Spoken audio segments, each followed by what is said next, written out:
Supreme court కూడా దాదాపు 2 ఏళ్ల నుంచి ఈ నడుస్తూ వచ్చింది. వివిధ దశల్లో వివిధ విధాలుగా వాళ్ళు మాట్లాడారు.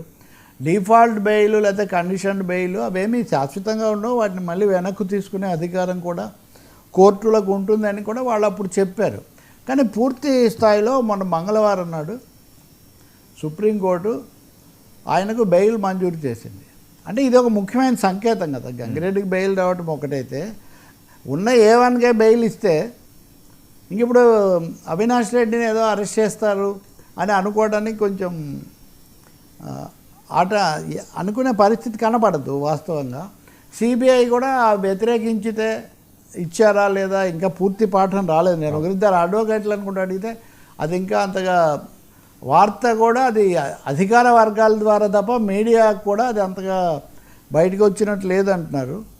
ఇది మనం చూడాల్సి ఉంటుంది. కానీ నేను అనుకుంటా ఇది ఒక రాజకీయ సంకేతం. ఇవన్నీ ఉపరాష్ట్రపతి ఎన్నికలు ఇవన్నీ కూడా జరుగుతున్న పరిస్థితుల్లో రాజకీయ వర్గాలు రకరకాల ఇవి జరుగుతున్నప్పుడు న్యాయపరమైన ఈ పరిణామం జరుగుతుంది.